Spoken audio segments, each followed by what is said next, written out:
Hello tout le monde, aujourd'hui je vous retrouve pour une nouvelle vidéo et aujourd'hui on va faire quelque chose de super intéressant. On va faire un make-up des yeux en utilisant absolument aucun fard à paupières. Oui, je sais, j'ai bien dit aucun fard à paupières, pas de palette, rien. On va juste utiliser des bases crème.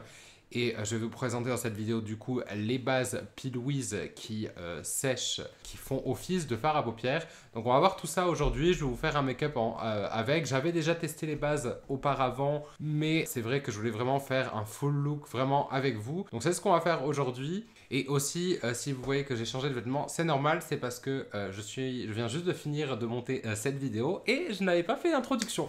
Donc nous y voilà. Avant de commencer, si vous ne me connaissez pas, moi c'est Chad alias The French Beauty Boy, bienvenue sur ma chaîne.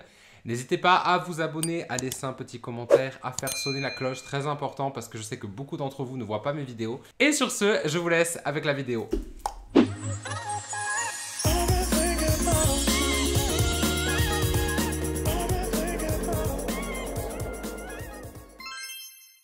Donc comme je vous ai dit dans l'intro, aujourd'hui on va faire un look en utilisant aucun fard à paupières. On va utiliser que des bases crème et c'est les bases dont je vous ai parlé dans l'intro, c'est les bases P. Louise qui sèchent. Donc je trouvais le concept super intéressant et je voulais voir s'il était possible de réaliser un look entier sans utiliser un fard à paupières. Donc c'est ce qu'on va faire aujourd'hui. Donc j'ai fait d'abord mes sourcils. Je vais maintenant les nettoyer et pour les nettoyer, je vais d'abord utiliser la première base. Donc c'est les Crisp Finish, ça se présente comme ceci de chez P. Louise. Ça s'appelle les Acid Rain, c'était en collaboration avec Mme Mitchell. Depuis, il y en a eu d'autres qui s'appellent les Crisp Finish, toujours dans le même petit format comme ça. Et je vais d'abord utiliser la couleur Blank Canvas pour nettoyer en dessous de mon sourcil avec un pinceau plat. C'est un peu plus épais si vous connaissez les bases P. Louise d'origine. Elles sont beaucoup plus crémeuses, etc. Là, c'est dans un petit tube comme ça. Et vous voyez, c'est très très épais. Donc, je ne vais pas en sortir beaucoup parce qu'il ne faut pas beaucoup de produit. Je vais juste en prélever avec mon pinceau plat. Je vais en mettre un petit peu sur ma main. Et je vais venir nettoyer mon sourcil.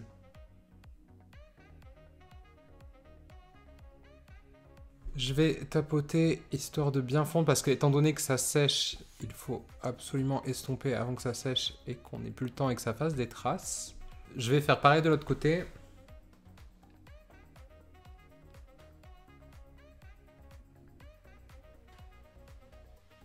Maintenant que j'ai fait ça, on va du coup commencer à faire les aplats de couleurs. Donc du coup, je pense que je vais d'abord faire une couleur de transition et je vais d'abord utiliser celle-ci.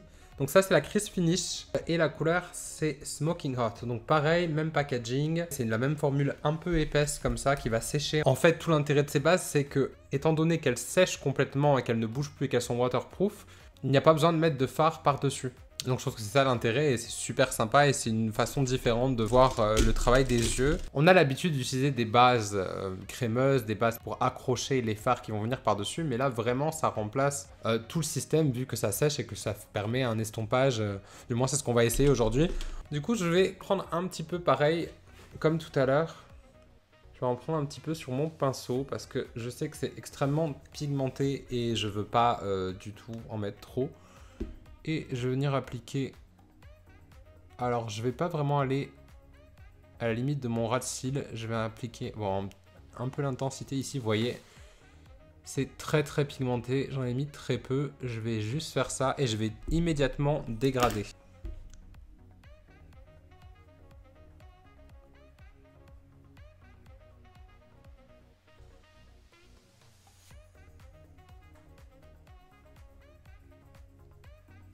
Vous voyez quand même que ça se dégrade super bien. Je vais juste remonter un petit peu avec ce qui me reste sur mon pinceau dans le sourcil.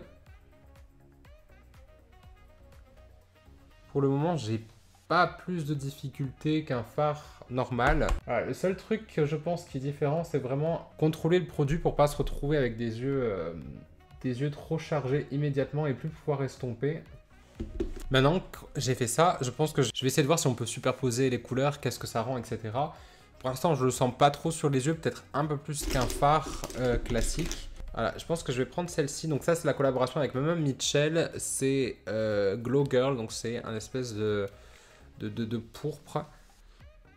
Pareil, je vais en prendre sur mon pinceau. Vraiment, ce qui est surprenant, c'est que vraiment la matière est vraiment très très épaisse. C'est pour ça que je vous dis, faites attention.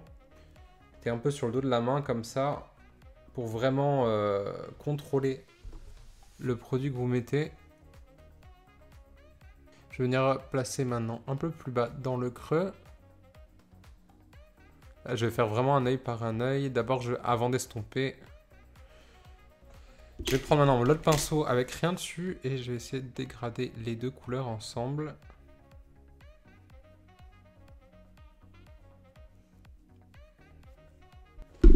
Là, si vous voyez, mais j'en tiens quand même. Franchement, le dégradé est assez sublime. Je trouve même que je mets moins de temps en fait à dégrader vu que c'est de base un produit crème. C'est beaucoup plus rapide et c'est beaucoup plus homogène aussi dans le dégradé.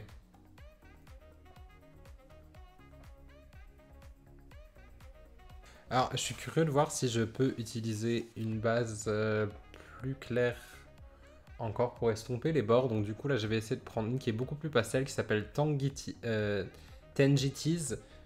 comme ceci, qui est vraiment un orange un peu pastel. Et je vais vraiment essayer d'en prélever légèrement sur un petit pinceau comme ça, vraiment peu dense.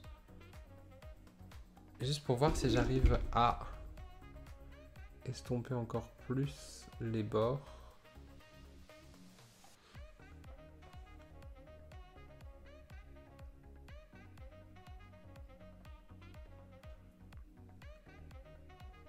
C'est pas mal du tout, hein. Ça vraiment, regardez, vous voyez, ça va vraiment atténuer un petit peu. Maintenant, il suffit juste que je repasse avec mes pinceaux, avec les couleurs par-dessus.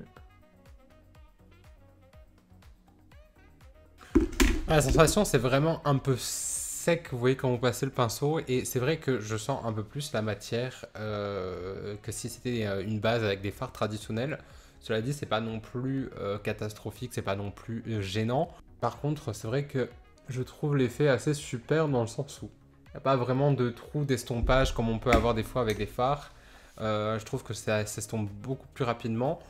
Donc je suis plaisamment surpris. J'avais déjà essayé une fois, je pense que je vous l'avais montré en story, j'avais voulu essayer, voir ce que ça donnait. Je trouve que c'est une alternative super fun et c'est vrai que moi quand j'utilise soit les bases d'ailleurs de chez P. Louise qui sont colorées ou une base comme ça, je gagne vachement de temps pour réaliser un make-up, donc ça c'est plutôt cool. Ce que je vais faire maintenant, c'est que j'aimerais bien intensifier du coup les coins externes. Donc je vais essayer de mélanger deux couleurs, je vais essayer de mélanger Ecstasy et Glow Girl. Je vais les mélanger ensemble pour voir ce que ça donne. Là, je vais plutôt en prendre un petit peu sur ma main. Ce que je vous l'ai dit plusieurs fois, c'est vraiment très épais. C'est hyper dur de sortir du tube. J'en ai vraiment pas besoin de plus. Je vais mettre un tout petit peu de la couleur Glow Girl juste à côté. Et je vais essayer de mélanger les deux.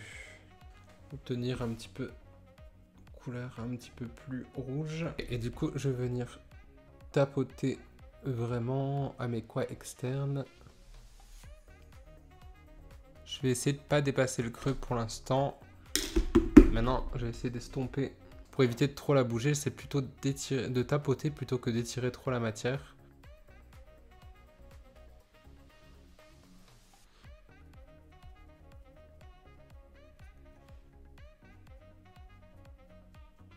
Maintenant, ce que je vais faire, c'est que je vais utiliser aussi une base parce que P. Louise elle les a sorties récemment. C'est les bases qui sont dans le même style que ça, mais métalliques. Elle n'en a sorti que 4 si je me trompe pas. Donc il y a beaucoup de gold, un argenté, je pense, et un cuivre. Du coup, je me disais que ce serait super cool d'utiliser peut-être cette teinte-là. Je pense qu'on va faire ça. Donc du coup, le packaging, celui-ci, se présente comme ça. Il est beaucoup plus petit, ou un peu plus petit. Je sais pas s'il y a autant de produits ou pas. 15 grammes et il y a 11 grammes dans celui-ci. Donc il y a un peu moins de produits à l'intérieur. Ça s'appelle les Prime and Define. Donc du coup, je vais utiliser ça pour faire un cut crease. Je vais prendre un pinceau plat. C'est vrai que je sens un peu plus l'épaisseur sur les yeux. Je vais en prendre comme ça. Ouh.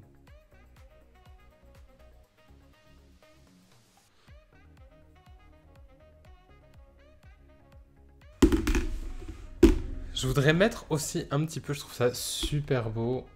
On va voir si ça crise ou pas. Ce que je vais faire maintenant, c'est que je vais réintensifier un petit peu la couleur pour donner un léger dégradé. Voilà, j'ai réintensifié un petit peu les couleurs Juste pour donner un peu plus de forme au faux crease que j'ai créé. Je vais tapoter légèrement pour fondre un peu. Et je vais faire la même chose de l'autre côté. Alright. Ok, non. Maintenant que j'ai fait ceci, je suis pas le plus grand fan des bases métalliques. Je les trouve sympas. Je trouve juste que sur les yeux, si vous avez les paupières qui tombent, ou si vous avez des plis, des rides, etc. Enfin, pas une paupière lisse. C'est pas forcément ce qu'il y a de plus flatteur. Ça fait un petit peu morceau, vous voyez ce que je veux dire? C'est très très sec. C'est très joli, mais voilà, c'est pas mon truc préféré, les bases. Ou alors il faut en mettre sans doute très très peu. Donc peut-être faire le cut crease avant. Là j'ai essayé de faire le cut crease qu'avec la base, c'est peut-être pas une bonne idée. En soi, voilà, je voulais vous le dire. Ce que je vais faire maintenant, c'est que je vais faire le dessous de l'œil. Et je pense que je vais faire la même chose. L'avantage de ces bases-là, c'est qu'on peut les mettre dans la muqueuse. Et ça, c'est super cool parce que comme c'est waterproof, etc., ça va tenir super bien. Et je trouve que la pigmentation, je l'ai essayé l'autre fois, la pigmentation est dingue comparé à un crayon à yeux classique. Je vais en prendre un petit peu, je vais reprendre la couleur que j'ai mis juste en bas. Et je vais venir le mettre au ras du cil et dans ma muqueuse.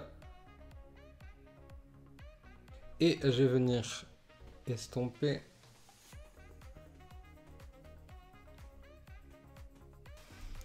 Alors vous voyez là j'en ai mis un petit peu trop, mais ce que je vais faire c'est que je vais prendre une couleur beaucoup plus pastel. Donc ça c'est la couleur Ibiza. Et puis on va du coup l'utiliser comme couleur de transition en dessous.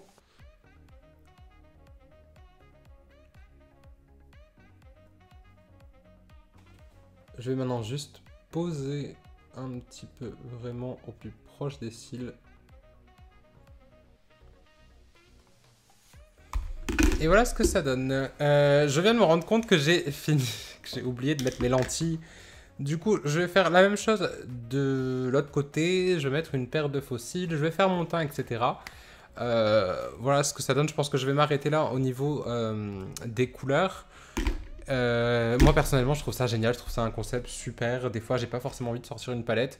Ou ne serait-ce que d'utiliser ça comme une base ou pour renforcer et mettre... Rien n'empêche après de rajouter des fards par-dessus.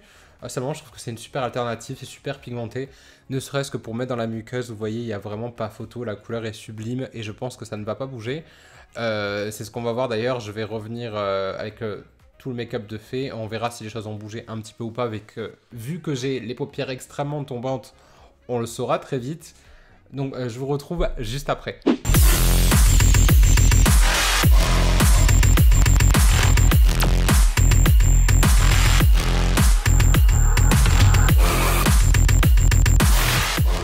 Me voilà de retour, voilà le look final, voilà ce que ça donne.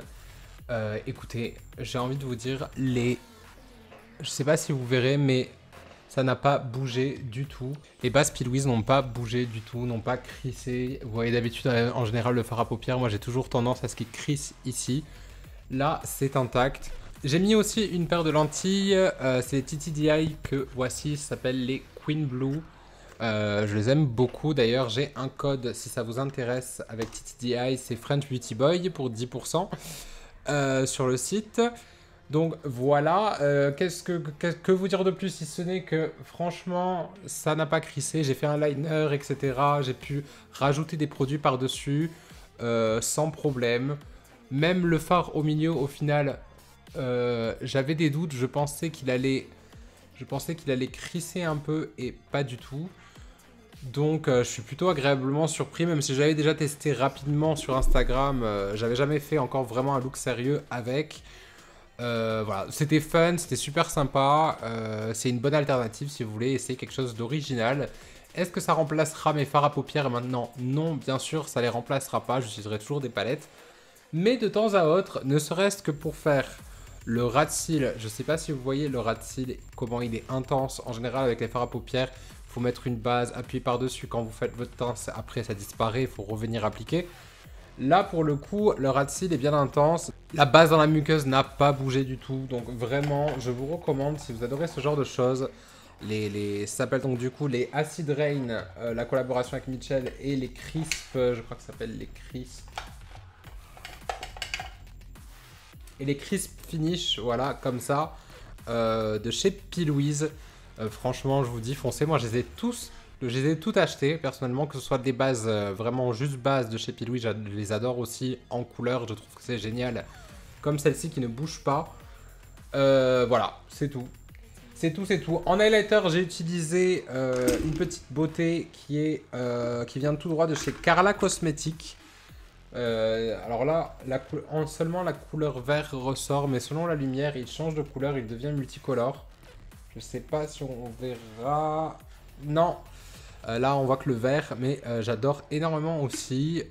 Et pour le reste, j'ai utilisé que des produits XX Révolution. Donc je vous avais fait une petite vidéo, si vous n'avez pas vu la vidéo, je vous la mets juste ici, ou juste ici. Voilà, je voulais redonner une chance, c'est vrai que ça fait un moment que je ne les avais pas utilisés. Je maintiens ce que j'ai dit sur les produits du temps, je les trouve juste géniaux. Je trouve que vraiment là, de ce côté-là, il y avait une vraie amélioration. Donc voilà. J'espère que cette vidéo vous a plu. N'hésitez pas à me dire dans les commentaires ce que vous en avez pensé. Si vous allez acheter une base, je sais même pas si c'est une base, un crit, on sait même pas. Cette base hybride un peu qu'on appelle. Si vous allez en acheter une, si vous en avez déjà acheté et quel est votre préféré, qu'est-ce que vous en pensez, etc. Et sur ce, je vous laisse et je vous retrouve à la prochaine vidéo. Salut!